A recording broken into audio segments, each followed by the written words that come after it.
Hi there, I'm Jason Haynes, and welcome to the Reinhardt Coaches Show. On our first episode, we'll be talking with the head coach of football at Reinhardt, Dr. Danny Cronic. We'll look back at 2013 and take a look forward to 2014. That's all coming up right after this on the Reinhardt Coaches Show. At Jersey Mike's, we think no sub should be measured in inches long or seconds till served. A sub should be measured in moments, time with friends, lunch breaks unbroken. Every sub is a chance to be great. Every sub should ask the question, am I a sub or am I a sub above? Jersey Mike's, be a sub above. Ed Voiles Chrysler Dodge Jeep Ram is a proud corporate partner of Reinhardt Football. Visit them online at www.edvoileschryslerjeep.net or visit their dealership at 789 South Cobb Parkway in Marietta.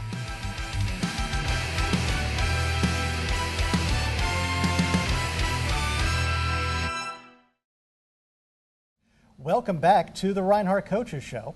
It's my pleasure now to introduce to you and be joined by the head coach of the Reinhardt University football program, Dr. Danny Cronic. Coach, thanks for coming out and joining us today.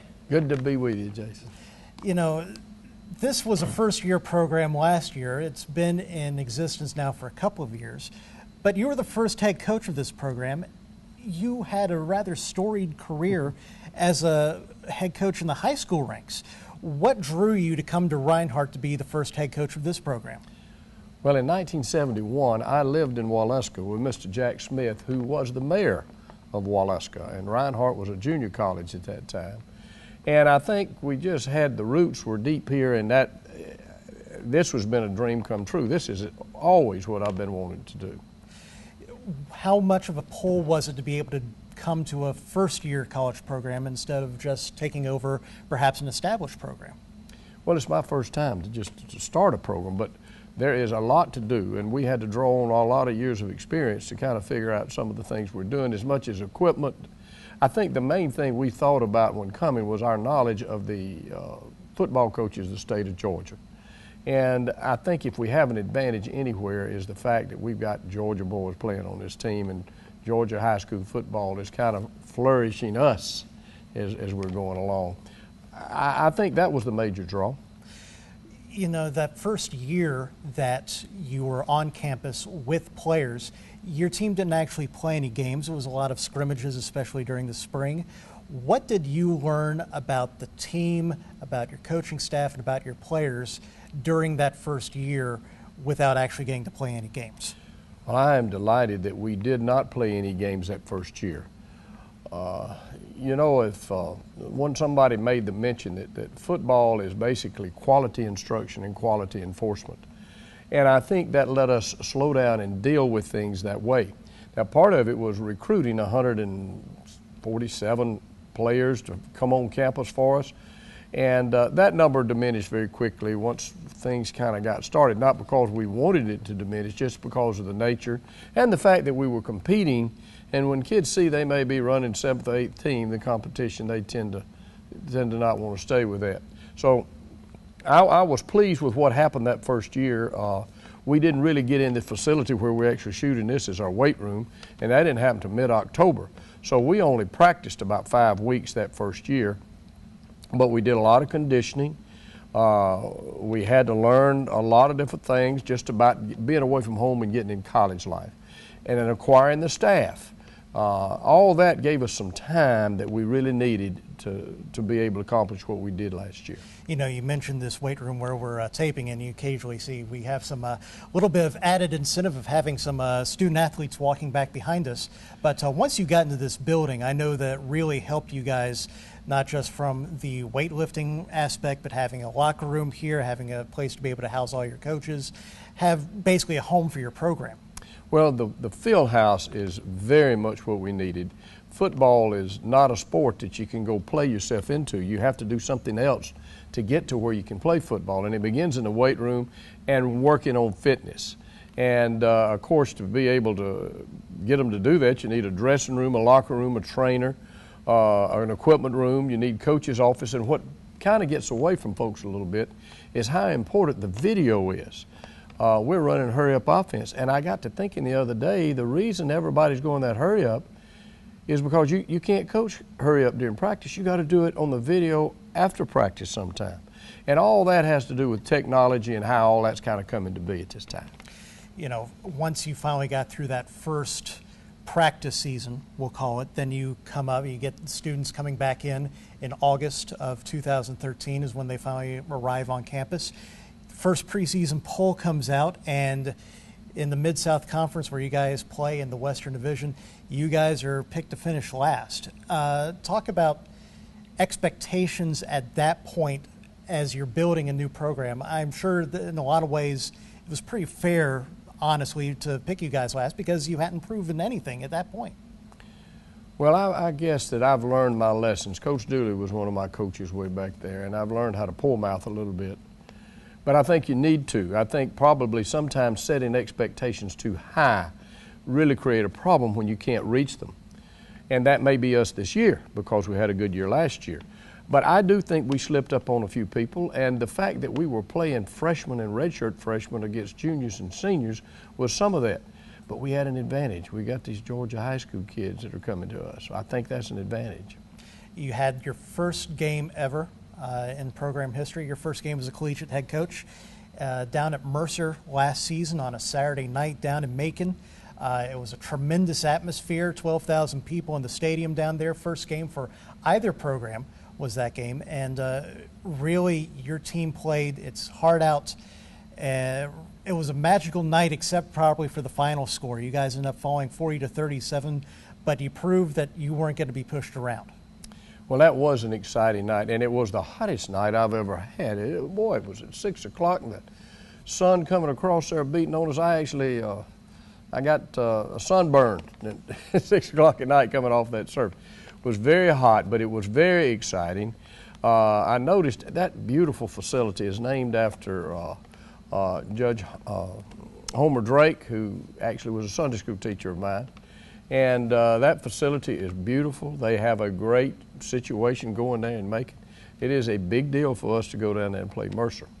As that game progressed and we were kind of coming back there at the end, we were struggling inside the 10. We had not implemented a good goal line offense. And we kind of got shut down inside the 10 and missed a field goal or two. And then as it got down to about 30 seconds, we lost communications on our headsets. So we didn't punt when it was probably 4th and 8, and they got the ball and got down there with about 5 seconds left. They kicked a field goal. But we've fixed those communication problems, and hopefully we can get in that situation again. We will make it this time. Well, your team really proved to be almost a fourth quarter team, especially in the next game against Lindsey Wilson. It was the home opener, the first football game ever played here at Ken White Field, which you can see behind us.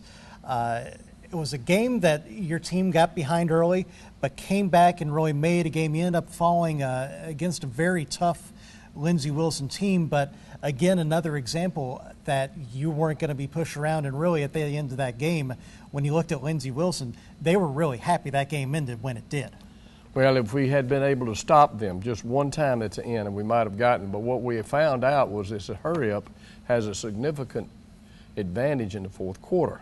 The defenses get very tired at that time. So that was the first acknowledgement that I had that this, and Drew had talked me into this hurry-up, that was going to be a factor. So we're working on that hurry-up. Your next game, you had your first real overnight road trip up at Kentucky Christian. You're staying basically on the border between Kentucky and Ohio, driving 40 miles back to go play at Kentucky Christian. And it was a real slobber knocker, to coin the old term. 19-14, though, your team won the first game in program history. And it seemed like you finally figured out, your whole team came together and figured out this is what we're going to do to win a game, and you guys went and did it. Well, we were very proud of our kids in that ball game because they were a good team.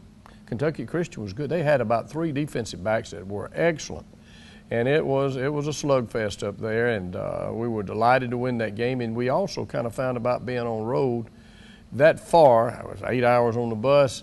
We got closer together. We were able to focus, and I was delighted with the team. That was good. We're going to go ahead and take a break. We'll come back with Coach Cronic. We'll talk more about the 2013 season, and we'll look ahead to 2014. That's right after this on the Reinhardt Coaches Show. At Jersey Mike's, we think no sub should be measured in inches long or seconds till served. A sub should be measured in moments. Time with friends. Lunch breaks unbroken. Every sub is a chance to be great. Every sub should ask the question, am I a sub or am I a sub above? Jersey Mike's. Be a sub above. For more information on Reinhardt Athletics, visit the website at reinhardteagles.com.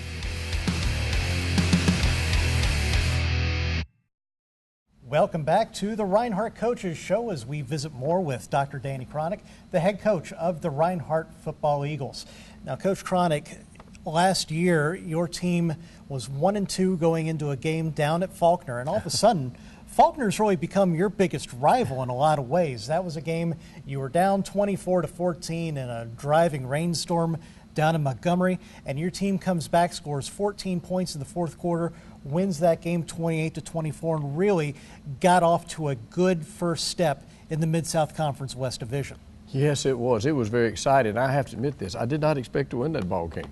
So that was a tremendous surprise. And as we take the field, Faulkner has got some tremendous football players. They've got a lot of students. They're more than twice as big as we are. And they recruit a lot of kids out of California and Florida, and they were good. They were good. In fact, they beat us up for a while, but maybe we did a little rope-a-dope so we could come back at the end. That's the way I kind of see that game just a little bit. You had a couple big plays in that game. Nigel Curtis, I remember, had a big run right at the start of the fourth quarter that really provided you guys a big lift. And then Tevin McCoy on defense that game, he had 5.5 sacks in that game. He was all over the place defensively. It was not just those two guys, though. It was a full team effort. Oh, it was good. Well, we also brought in our quarterback that hadn't started. We'd started Jonathan Chambly that ball game, and then brought in Ryan Thompson. And L.J. Stegall showed out a little bit down the sideline a time or two. That was an exciting ball game. It really was. So now you're 2-2 on the season after a lot of people were thinking maybe you'd only win 2 games all year. All of a sudden you've got 6 games to go, and you're at 2-2 on the year. And really that win ends up catapulting you guys for the rest of the year. You come in, the next game was at home against Bethel, and Bethel was a team that had been ranked the year before and had a lot of high expectations on themselves. But instead, you end up coming out, and you come out of the gates like with hair on fire, basically, and you build up a big lead and then hold on and win 41-36. Well, that's true. When you pull the plug on it, it might got away from us. But now Bethel had some injuries, and as they adjusted to what we were doing, they gave us a hard time there at the end. But we felt good about our performance. Then the next week against Union was probably the game which your team maybe showed the most character all season. You were down to your third-string quarterback in Dylan Haynes because of some injuries with your other 2 quarterbacks, but you end up coming out on Union's homecoming. You get a 21-18 win over the Bulldogs. Well, that was tough. Union really had prepared for us. Homecoming, they were backed up in the corner, and they came out fighting. We weren't able to do all the exact things we wanted to do, but I thought Dylan Haynes did a real good job at quarterback. That was a big character game. I think you used the right term there. You go into a bye week finally with a record of 4-2. How were you looking to manage expectations for the rest of the year, because you had some big games still coming up? Was it a lot of let's use the bye week to rest up and get ready for the next game with Belhaven and try not to look too far ahead? How were you trying to keep your guys focused going forward? Well, it had been kind of a splash to go with, and we kind of caught our breath a little bit, tried to get some other folks that were kind of ready to play, let a few of them rest. The bye week, sometimes you can beat them up, but we didn't do that this time. We kind of let them get healed up, ready to go. Then against Belhaven, coming here, it was homecoming for Reinhardt, the first homecoming that Reinhardt's ever had during the fall. And your team came out ready to play more than ever, 49-17. A big win in that one. Your defense really showed out, but your offense put up 49 points as well. Well, it did, and And they had lost one of their coaches, had passed away with a heart attack, and they had some adversity coming up here that week. But our kids were together and ready to go. I was really proud of their performance. Then you have probably the biggest game of the year against the University of the Cumberlands. They were the number 2 team in the country at that point, and your team had gained so much respect that you were actually ranked 19th in the country going into that game. A game no one expected to happen in the way that it did. No. As far as rankings go. And then on top of that, your team comes out and builds up the big lead going into the fourth quarter, but then it's like Cumberland's flipped the switch and they were ready to go in the fourth quarter. Well, I think we have to kind of, as we have looked at our videos from last year over and over, other than Mercer, and I don't know how to put this way, and as Faulkner too, but Cumberland was probably the best team we played last year. And they had shown it several ways, and they went on and played for the national championship. And they showed tremendous character in that fourth quarter in coming back. And we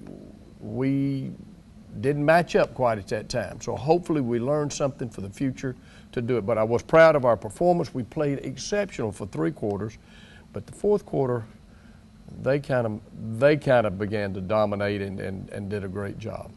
You had a off week after that, and then you had a bit of a letdown against Cumberland University.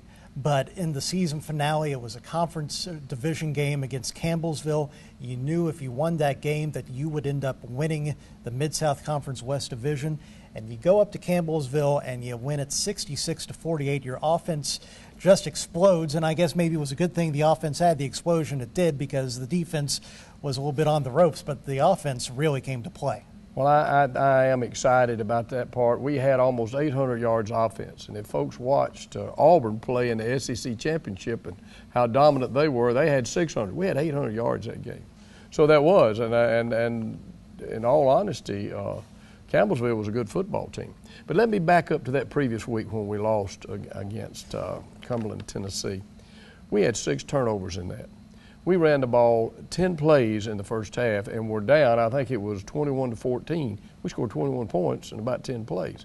So we just turning that ball over. When we turn it over, we're going to be in trouble. So we really worked hard on trying to remedy some of those problems. You finished the season 6-4. You beat everyone's expectations, maybe even a few of your own expectations. You end up winning the Mid-South Conference West Division, have a winning record your first year. What did that mean to you personally to have that kind of year in your first year?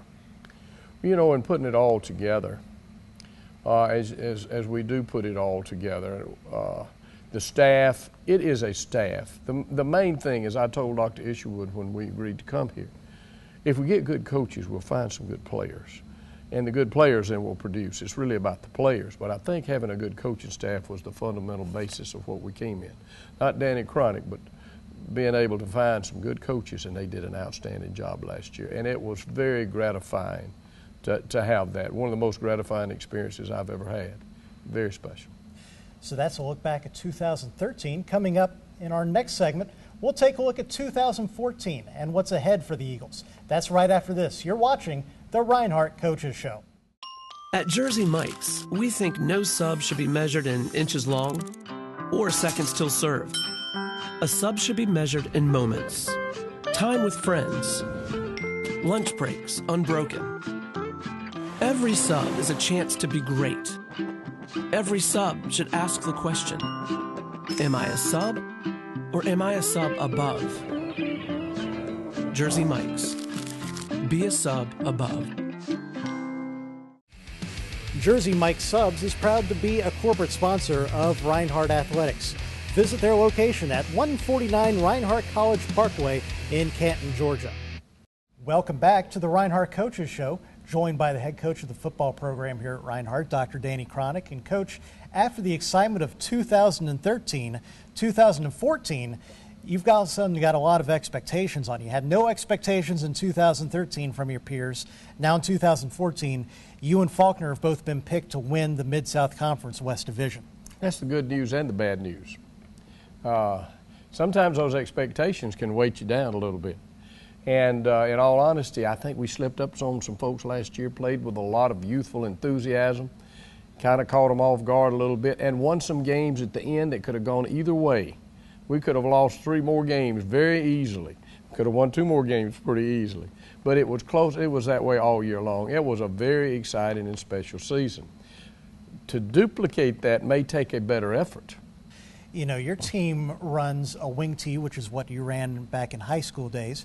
It's not exactly prevalent in college, but it's very effective in college. But to be effective, you need good running backs, and you've got a good running back in LJ Stegall, but it's not just LJ. You've got a whole core of running backs that really do perform well for you on a week-in, week-out basis. Well, LJ, we didn't know what we had in LJ until we started actually playing, and he returned a kickoff against Mercer right off the bat. LJ has some exceptional speed and quickness and good judgment about where to get into certain places, and he was named the conference offensive player of the year last year, which as a freshman, he did that as a freshman player of the year. He is exciting, and we got some others that are going to be good in that. Sam Jones is a great running back, and Nigel Curtis did some very special things last year. Our quarterbacks, I thought Ryan Thompson and Jonathan Chambly played real well, and Dylan came in, and those are all important things to us. And we played with a tight end.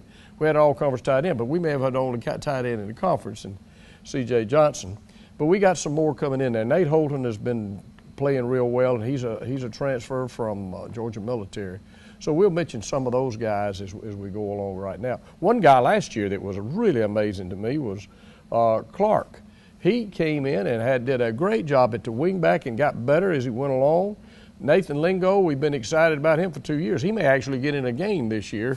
He's been hurt and other things going on. A split end, I do not know how he plays.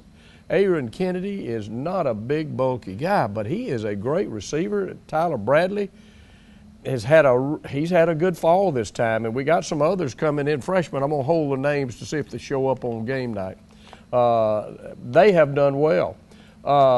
P.J. Green hopefully is going to get in the ball game this year, and our offensive line, that is the key in the wing tee, and there's a lot of running and hitting folks on the run in the wing tee, and keeping those guys healthy is going to be a key factor. We're going to have a couple of freshmen that might get in there. We got George Hitshoe and Sherrod Pittman and Sherrod Mitchell and Clay Swint, Joe Cannon. I'm hoping they can do what they did last year. Now, in the wing tee and the way you guys designate it in your nomenclature, so to speak, with your offense, it's not the traditional running back, fullback. As far as that goes, you go with the A back, the B back, kind of like you see like at Georgia Tech, something like that, where with Paul Johnson, what he uses. Theirs is an option game. Ours is a little bit more misdirection and play action pass than what that is, and it is from the days of high school. But if you really want to go back, it goes way back to the single wing, and we've made modifications. And the hurry up, I don't always know. I have to ask, what was that sometimes rather than what is it going to be? But it's exciting. It's exciting. We throw the ball a good bit. We are primarily run, but I think we're adaptive to the players that are there and what the defense has given us. I know this is some folks might be wondering, the people coming behind us, you got kids showing up here for your team meetings and getting ready for practice here this afternoon. This is a busy time for you guys as you get ready for 2014. You've always got something going on in this building, it seems like, with your student athletes. Well, you've got treatment. That's one of the things. We've got to keep them well. And they've got weightlifting, and then they got to watch the video, and then, of course, they got practice. And they have coaches meetings with them, too. So, yeah, it's busy. It's busy. We're not even in school yet. People always want to talk about quarterbacks, what you're expecting from them. Last year, Jonathan Chambly was your starting quarterback. He got kind of dinged up. Ryan Thompson came in. He did fairly well. Dylan Haynes ended up getting a start as well. You've got three guys with some good experience at quarterback. Who do you see right now that's leading the race to be the starting quarterback on day one? Well, it's hard to call it totally. We're going to kind of hold that to the last one. But Ryan has had some good practices. Jonathan did some good things yesterday, too. Looking ahead at your schedule this year, I want to talk about your coaches in a minute, but I want to talk about your schedule now, because your schedule, you've got all the same opponents this year, but with the exception of the Mercer game, you're going to be flipping where you play folks. So The Mercer game still stays down in Macon, but now instead of playing Lindsey Wilson here, you'll end up playing Lindsey Wilson up in Kentucky. Instead of playing Faulkner down in Montgomery, you'll be playing Faulkner up here in Waleska. What's that like dealing with that schedule? Because this year you've got 6 road games as opposed to having a balanced 5-5 schedule. Well, that's because we agreed to go back down to Mercer, and Mercer is a beautiful facility, and it lets us also help our recruiting down toward the middle part of the state. We played extremely well on the road last year. I think when we get them out of class and they got to sit on that bus, they can rest and sleep. I think they're more focused on the road than they are at home. At least that's been our experience. And we know what they're eating. We know when they're going to bed. They don't have other distractions. Somehow that's been, and Ronnie Smith has been kind of helping us to manage that and done a super job with that. Your defense is going to have a little bit of a different look this year as you're going to a 3-man front. But Adam Carter is going to be your defensive coordinator. And you've got a lot of guys on your coaching staff who have a lot of experience both at the college ranks and at the NFL ranks. Well, that's true. And Adam is a bright young coach. He was a head coach at Bradwell Institute. Before that, he was a defensive coordinator at Camden, and you know Camden's been winning some state championships. Prior to that, he had been the secondary coach at South Carolina State. He had worked some as a GA at West Georgia, where he played. He's from Paulding County. And he's a bright young man. He's sharp. We did a good job getting at him. Adam's primarily a secondary coach in his nature, and he has an intern helping him, which is Titus Brown. The linebacker coach is Tommy Scott. Tommy is exceptional, has been played at Georgia, has been a head coach in the state. We're delighted him, and of course we got Quentin Moses that played at Georgia and is professional. Well, Coach, I know you've got a lot of experience on the coaching staff. You've got a lot of coaches who are going to really be helping you out, but ultimately you're the man in charge, and we look forward to seeing you and your team out there on the field this year. We're excited about being there. Well, Coach, thanks for your time today. 2013 was a great year, and 2014, I'm sure, is going to be an even better one. That's all the time that we have today on the Reinhardt Coaches Show. Join us next time as we look ahead to the fall sports here at Reinhardt. That's next time on the Reinhardt Coaches Show.